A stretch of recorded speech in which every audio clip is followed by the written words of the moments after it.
പരിശുദ്ധാത്മാവേ എന്നിൽ വന്നു നിറയണമേ. പരിശുദ്ധാത്മാവേ കൃപ ചൊരിയണമേ. പരിശുദ്ധാത്മാവേ ശക്തി പകരണമേ. കരങ്ങൾ രണ്ട് നെഞ്ചോട് ചേർത്ത് പിടിച്ച് കണ്ണുകളടച്ച് പരിശുദ്ധാത്മാവേ സ്ലേഹന്മാരെ ശക്തിപ്പെടുത്തിയതുപോലെ ഈ സമയം ഞങ്ങളെ ശക്തിപ്പെടുത്തണമേ. ഈശോയുടെ വചനം വിശ്വസിക്കാൻ, തിന്മയെ ചെറുക്കാൻ, ബലിപീഠത്തോട് ചേർന്ന് നിൽക്കാൻ, ഈശോയെ സ്നേഹിക്കാൻ പരിശുദ്ധാത്മാവേ അങ്ങയുടെ സാന്നിധ്യം കൊണ്ട് ഞങ്ങളെ നിറയ്ക്കണമേ. ഇരടികൾ ചേർന്ന് നമ്മൾ പാടി ഈ സമയം പ്രാർത്ഥിക്കുകയാണ്. സ്ലേഹന്മാരിൽ നിറഞ്ഞതുപോലെ ഞങ്ങളിലും വന്ന് നിറയണമേ, ഞങ്ങളെ ശക്തിപ്പെടുത്തണമേ. ഒരുമിച്ച് പാടി പ്രാർത്ഥിക്കാം. സ്നേഹന്മാരിൽ നിറഞ്ഞപ്പോ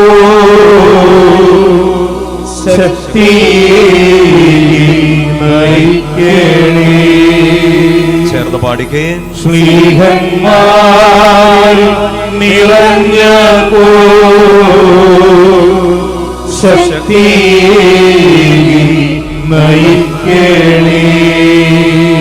ഒരിക്കൽ കൂടി ആഗ്രഹത്തോടെ പ്രാർത്ഥിച്ചേ.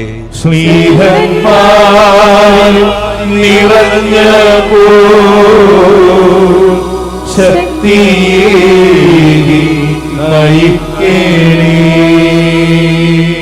പരിശുദ്ധ അമ്മ മാതാവേ, ഈശോയെ സ്നേഹിക്കാൻ വലിയ കൃപ ഞങ്ങൾക്ക് ലഭിക്കാനായിട്ട് അമ്മ ഈ സമയം ഞങ്ങൾക്ക് വേണ്ടി പ്രത്യേകം പ്രാർത്ഥിക്കണമേ.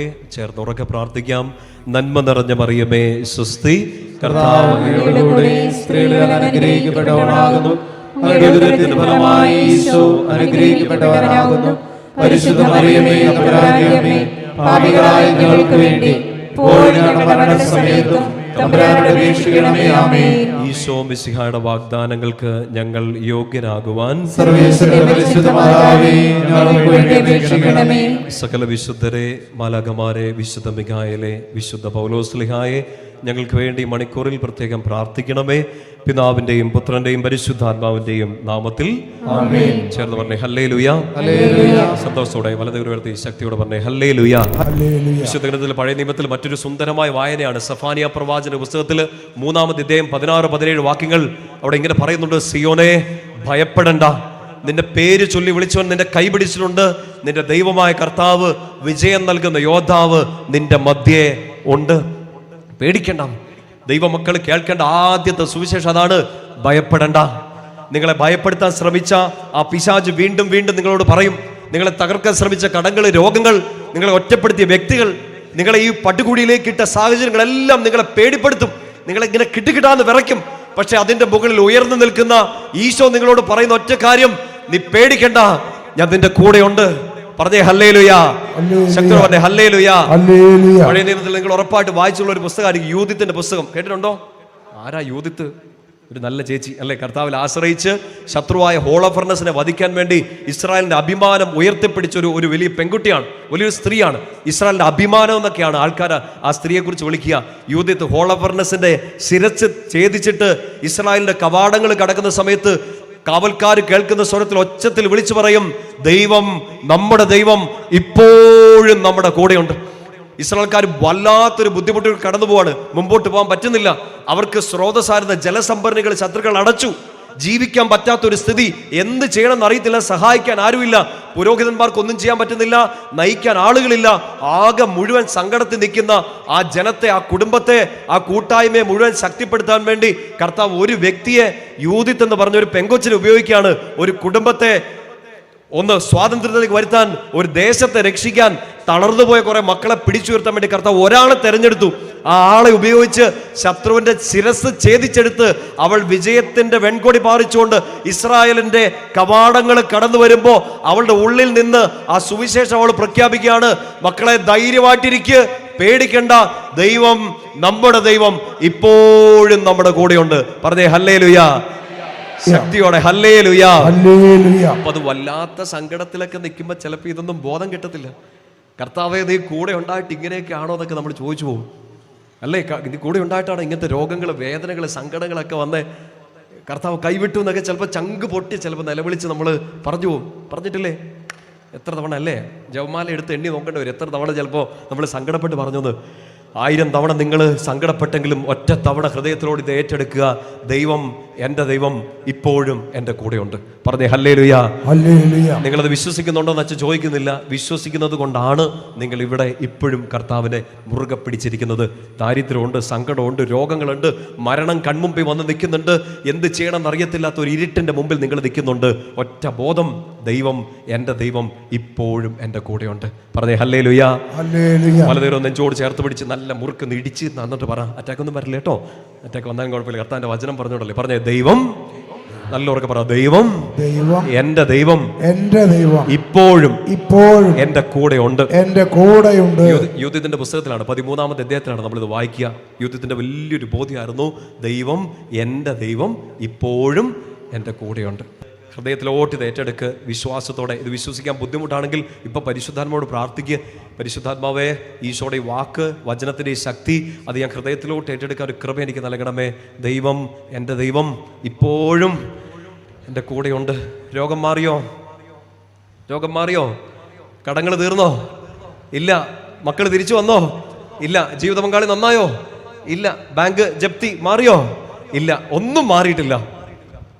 ഈശോയിൽ വിശ്വസിക്കുന്ന ഒരു വ്യക്തിയുടെ ഏറ്റവും വലിയ ബോധ്യമാണ്, ഇതൊന്നും മാറിയില്ലേലും ഞാൻ ജീവിക്കും, ഞാൻ അതിജീവിക്കും, ഞാൻ മുൻപോട്ട് നീങ്ങും. ഒറ്റ കാരണം, അവരുണ്ട്, ഇവരുണ്ട്, ആ പ്രസ്ഥാനങ്ങളുണ്ട്, ഈ പാരമ്പര്യമുണ്ട്, ഒന്നുമല്ല, ദൈവം, എൻ്റെ ദൈവം ഇപ്പോഴും എൻ്റെ കൂടെയുണ്ട്. പറഞ്ഞേ ഹല്ലേലൂയ.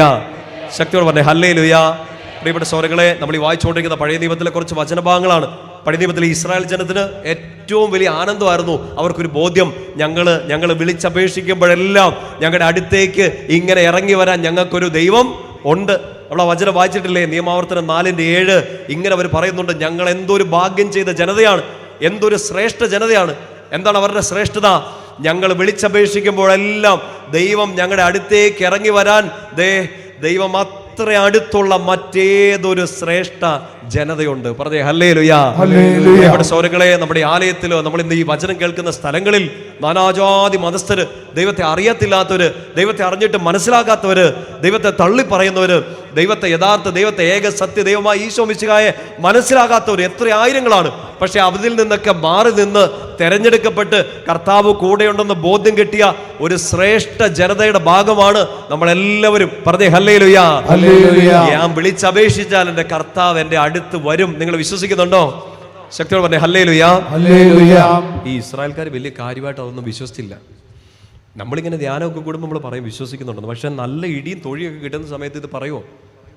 ഇവിടെ ഇരുന്ന് നുണ പറയരുത്. കുമ്പസാരക്കൂട് ഇവിടെ ഉണ്ടെന്ന് വിചാരിച്ചാൽ നിങ്ങൾ നുണ പറയരുത് അല്ലേ? നല്ല വിഷമമൊക്കെ വരുമ്പോഴത്തേനും കർത്താവെ വചനം കൊള്ളാം, പക്ഷേ അത് വിശ്വസിക്കാൻ അത്ര വലിയ താല്പര്യം ഇല്ലെങ്കിൽ പറ്റുന്നില്ല. ഹൃദയത്തിൽ അത്ര തുറവി കിട്ടാത്ത സമയങ്ങൾ വരും. ഇസ്രായേൽക്കാർക്ക് അങ്ങനെ ഒരു പ്രശ്നം ഉണ്ടാകും. നിയമാവർത്തന പുസ്തകമൊക്കെ നമ്മൾ കാണുന്നുണ്ട്. ഈ മോശയുടെ നേതൃത്വത്തിൽ മരുഭൂമി കൂടെ ഇങ്ങനെ പോയി ദേശത്തേക്ക്, വാഗ്ദത്ത ഭൂമിയിലേക്കൊക്കെ എത്തുന്നതിൻ്റെ ഏറ്റവും അടുത്ത സമയത്താണ് ഈ മോശ ഇതെല്ലാം പറഞ്ഞു കൊടുക്കുന്നത്. നമുക്ക് ഇങ്ങനെ ഒരു ദൈവമുണ്ട്, നമ്മൾ അത്രയും ശ്രേഷ്ഠ ജനതയാണെന്നൊക്കെ പറയുന്നുണ്ട്. പക്ഷെ അവർക്ക് അത്ര വലിയ വിശ്വാസമൊന്നും നിറഞ്ഞിട്ടില്ല. അവരുടെ ഉള്ളിൽ നമ്മളെപ്പോലെയൊക്കെ ചിന്ത വന്നു, ദൈവം ഉണ്ടായിട്ട് എങ്ങനെ ഈ അടിമത്തം വന്നേ? ദൈവം ഉണ്ടായിട്ട് എന്തുകൊണ്ടാണ് ഇങ്ങനത്തെ പീഡനങ്ങൾ വന്നേ? ദൈവം ഉണ്ടായിട്ട് എന്തുകൊണ്ടാണ് ഇങ്ങനെ പട്ടിണി വന്നേ? അവർക്ക് കർത്താവ് ഇറങ്ങിച്ചെന്ന് അവരുടെ ഇടയിൽ ഇടപെട്ടിട്ട് പറഞ്ഞു, നിങ്ങൾ അവിശ്വസിക്കരുത്, ഞാൻ നിങ്ങളുടെ കൂടെ തന്നെ ഉണ്ട്. അതിനുള്ള അടയാളങ്ങൾ, അത്ഭുതങ്ങളൊക്കെ കർത്താവ് കാണിച്ചു. നിയമാവർത്തന പുസ്തകം 4-ാമത്തെ അധ്യായത്തിൽ കർത്താവ് അവരുടെ കൂടെ തന്നെ ഉണ്ട് എന്ന് കാണിക്കാൻ വേണ്ടി ഒരുപാട് അടയാളങ്ങൾ പ്രവർത്തിച്ചു. 4-ാമത്തെ അധ്യായത്തിൽ 33-ാമത്തെ വാക്യത്തിൽ ഇങ്ങനെയാണ് നമ്മൾ വായിക്കുക, ഏതെങ്കിലും ജനത, ശ്രദ്ധിച്ച് കേൾക്കണേ, ഏതെങ്കിലും ജനത എന്നെങ്കിലും അഗ്നിയുടെ മധ്യത്തിൽ നിന്ന് സംസാരിക്കുന്ന ദൈവത്തിന്റെ ശബ്ദം നിങ്ങൾ കേട്ടതുപോലെ കേൾക്കുകയും പിന്നെ ജീവിച്ചിരിക്കുകയും ചെയ്തിട്ടുണ്ടോ? എന്ന് വെച്ചാൽ ഞാൻ നിങ്ങളുടെ കൂടെ ഉണ്ടെന്ന് ബോധ്യം കൊടുക്കാൻ വേണ്ടി കർത്താവ് അവരോട് അഗ്നിയുടെ മധ്യത്തിൽ സംസാരിച്ചു. പറഞ്ഞേ ഹല്ലേലൂയ. അങ്ങനെ അഗ്നിയുടെ മധ്യത്തിൽ കർത്താവ് ആരോടെങ്കിലും സംസാരിക്കുന്നത് നിങ്ങൾ ബൈബിളിൽ എവിടെയെങ്കിലും കണ്ടിട്ടുണ്ടോ? മോശ അല്ലെ, കത്തിപ്പടരുന്ന മുൾപ്പടർപ്പിൽ കർത്താവിന്റെ സ്വരം മോശ കേട്ടു, കർത്താവിന്റെ സാന്നിധ്യം പറഞ്ഞു. അതായത് കർത്താവ് കൂടെ ഉണ്ടെന്നുള്ള ബോധം കിട്ടാതിരുന്ന ഒരു ജനത്തിന്റെ മുമ്പിൽ കർത്താവ് അടയാളങ്ങൾ കാണിച്ചു. ജ്വലിക്കുന്ന അഗ്നിയിൽ കർത്താവിന്റെ സ്വരം ഉയർന്നു കേട്ടു. പറഞ്ഞേ ഹല്ലേലൂയ.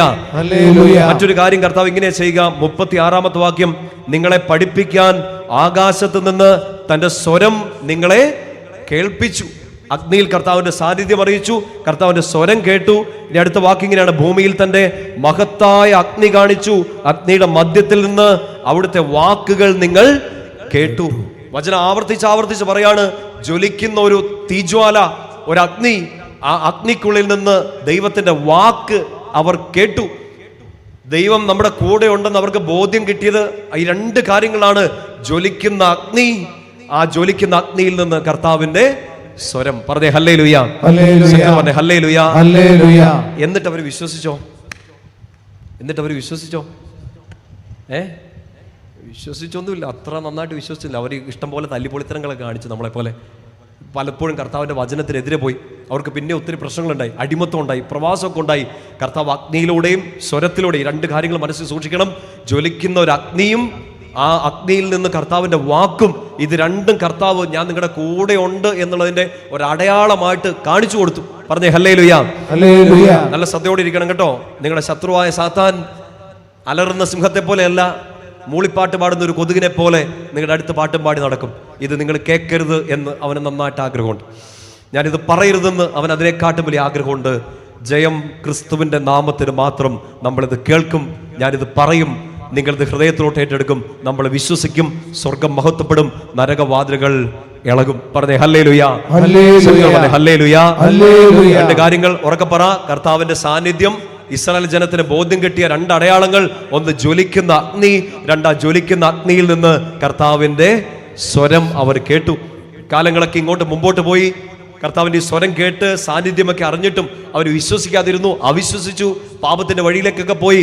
അവർക്കൊരു ബോധം കിട്ടാൻ വേണ്ടി സ്വർഗത്തിൽ നിന്ന് ഒരിക്കൽ കൂടി ആ വെളിച്ചം, അഗ്നിയുടെ കൂടെ ഒരു ചൂട് മാത്രമല്ല, അഗ്നി ഉള്ളപ്പോ ഒരു വെളിച്ചമുണ്ട് അല്ലേ, ഒരു വെളിച്ചമുണ്ട്. ആ വെളിച്ചം ഇതിലും വലിയൊരു അടയാളം ഇനി തരാനില്ല എന്ന് പറഞ്ഞ് ആ വെട്ടം, ആ ചൂട് ഈ ഭൂമിയിലേക്ക് ഇറങ്ങി വന്നു. ആ വെളിച്ചത്തോടൊപ്പം ആ വാക്ക് മാംസം ധരിച്ച് ഈ ഭൂമിയിലേക്ക് ഇറങ്ങി വന്നു.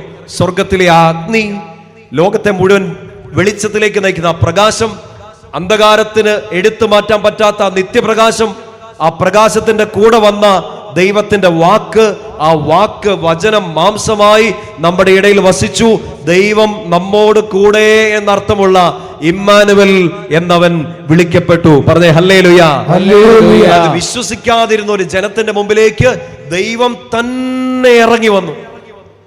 അഗ്നിയായി, ചൂടായി, പ്രകാശമായി, അന്ധകാരത്തിന് എടുത്തു മാറ്റാൻ പറ്റാത്തൊരു പ്രകാശം, ദൈവത്തിന്റെ മക്കൾ ജീവിക്കാൻ ആവശ്യമായ വചനമായി, വചനം മാംസമായി നമ്മുടെ ഇടയിൽ വസിച്ചു. ആ സ്നേഹത്തെ സ്വർഗവും ഭൂമിയും ഒരു പേരിട്ട് വിളിച്ചു, ഈശോ. പറഞ്ഞേ ഹല്ലേലൂയ. ആ പേര് ഉറക്കെ പറ, രണ്ട് കരങ്ങൾ ഉയർത്തി ഉറക്കെ പറഞ്ഞേ, ആ പേരെന്താണ്? ഈശോ. പറഞ്ഞേ ഹല്ലേലൂയ. നിങ്ങൾ അറിയുന്നുണ്ടോ നരകവാതിലുകൾ ഇളകുന്നത്? നിങ്ങൾ അറിയത്തില്ല. നിങ്ങളുടെ വീടിന് ചുറ്റും താവളം അടിച്ചിരിക്കുന്ന നിങ്ങൾ ഇവിടെ ഇരുന്ന് ഈശോയുടെ നാമം ഉറക്കെ പറയുമ്പോൾ നിങ്ങൾ ഉറങ്ങാതിരിക്കാൻ വേണ്ടി അല്ല അച്ഛനത് പറയുന്നത്. സാത്താന്റെ ഉറക്കം കെടണം. നിങ്ങളുടെ വീടിന് ചുറ്റും താവളം അടിച്ചിരിക്കുന്ന അവന്റെ കോട്ടകൾ ചിതറിത്തെറിക്കണം. ഒറ്റ പേരിന്റെ മുമ്പിലേ അത് ചിതറത്തുള്ളൂ. സ്വർഗത്തിലും ഭൂമിയിലും മനുഷ്യരുടെ രക്ഷയ്ക്ക് മറ്റൊരു നാമവും നൽകപ്പെട്ടിട്ടില്ല. ഏത് നാമമല്ലാതെ? ഈശോ. പറഞ്ഞേ ഹല്ലേലൂയ. കരങ്ങൾ ഉയർത്തി സർവശക്തിയോടെ ഹല്ലേലൂയ.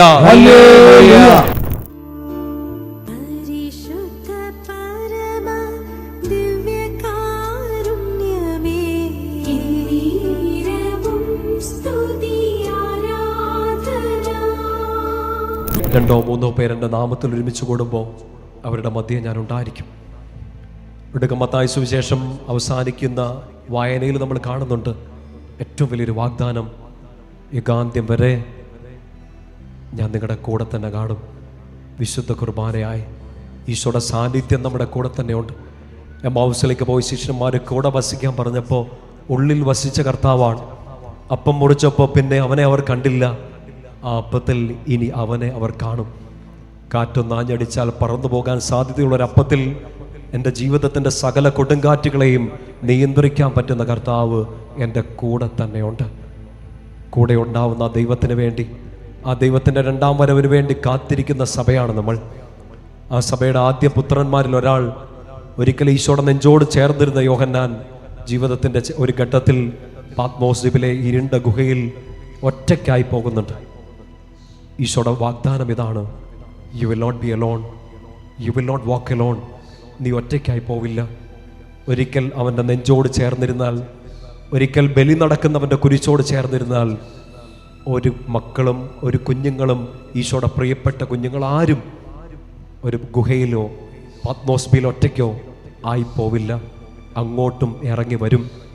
തേജോമയനായ കർത്താവ്, അഗ്നി പോലെ ജ്വലിക്കുന്ന കണ്ണുകൾ, അവൻ്റെ നാവിൽ നിന്ന് വരുന്ന വാള് പോലെയുള്ള വചനം, ആ ദൈവം ഇറങ്ങി വന്നത് യോഹന്നാൻ ഒരിക്കൽ കൂടി കണ്ടു. കർത്താവിനെ കണ്ട മാത്രയിൽ പ്രജ്ഞയറ്റവനെ പോലെ യോഹന്നാൻ നിലത്ത് വീണു. ആ വീഴ്ച പോലും ഒരാരാധനയാണ്. യോഹന്നാനോട് ചേർന്ന്, ഈശോയുടെ നെഞ്ചോട് ചേർന്നിരിക്കാൻ ആഗ്രഹിക്കുന്ന മക്കൾ, ബലിപീഠത്തിൽ നിന്ന് ചൂട് ലഭിച്ച മക്കൾ ഈശോയെ ആരാധിക്കുന്നു. ശിരസ് നമിച്ച് പരിശുദ്ധ പരമ ദിവ്യകാരുണ്യ ഈശോയ്ക്ക് ആരാധനയും സ്തുതിയും പുകഴ്ചയും ഉണ്ടായിരിക്കട്ടെ.